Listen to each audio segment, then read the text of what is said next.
Hey guys, and welcome back to Misha's Corner. So today I'll be making buffalo chicken dip, so let's get started. Alright you guys, so these are some of the ingredients you're going to need. You're going to need some buffalo wing sauce, that's the kind I prefer to go with. You're going to need some Spicy Girl, Monterey Jack cheese, cheddar cheese, and cream cheese. Of course, Spicy Girl right there. You're also going to need some scallions and chicken tenders. Everything here came from Walmart except for my spice. And you can get my spice at www.mishascorner.com. First, we're going to season the chicken tenders with my spice, and that's all we're going to use. I'm not using any kind of salt in this recipe whatsoever because of all this cheese. You don't need it, in my opinion anyway. And I broke everything down. I shredded my cheese, got the cream cheese ready to go. I actually heated up the cream cheese in a microwave so it could be pliable. You're also going to need some ranch, as you can see there. Then we're going to start searing off the tenders. This is only going to take you 10 minutes. If you cook these little tenders for more than 10 minutes, we can't be friends. Don't cook this chicken to death, y'all. All it needs is 10 minutes, and I'm actually pushing it with 10 minutes. In a bowl, you want to add your cream cheese. You're going to add your ranch. Remember, all ingredient measurement will be in my description box.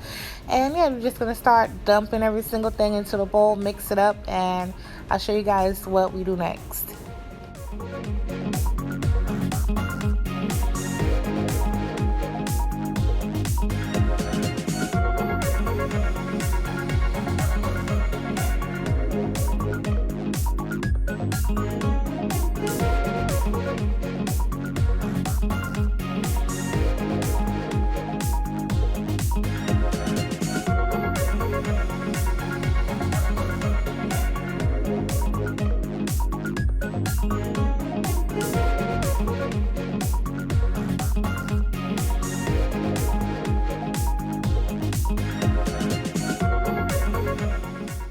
So next we're going to season this up. I'm going to add my Spicy Girl.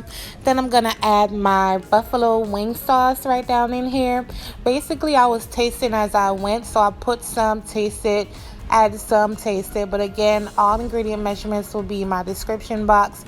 However, you guys, remember to taste your food. You might want a whole lot of buffalo sauce. You might want it hotter. You never know. So make sure you taste it. This is the chicken that I chopped to death. As you can see earlier, I had about 8 tenders, and this was about 6 of them. I chopped it to death, and that's what it looked like.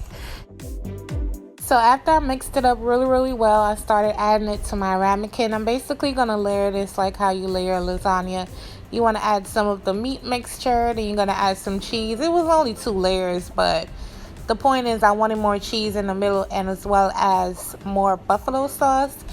And basically, and another thing, guys, you can switch this cheese up however you want to. This is the 2 cheeses I had, so this is the cheese I chose to use. As you can see here, I'm adding the buffalo sauce right down in the middle. It's going to add an extra punch of flavor, and it's optional. However, I would suggest that you use it. Then you want to pile on top another layer of that amazing, delicious, first of all, that buffalo chicken mixture is delicious. That's number one. It's amazing. I really hope you guys give this recipe a try because I'm not playing. It's so good.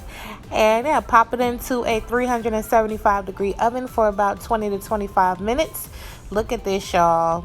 Y'all ain't never caught no oven shot before. I done gave y'all an oven shot today. Y'all got that oven shot today. But this is what it looks like. I put a little scallion on top just for color and some chips. Use whatever chips, vegetables, bread, whatever you want to.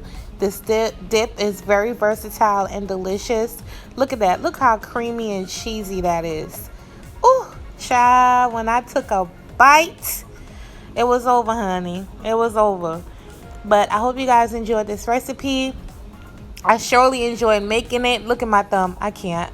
I enjoy making it. And if you give it a try, let me know what you think. Okay, guys. Bye.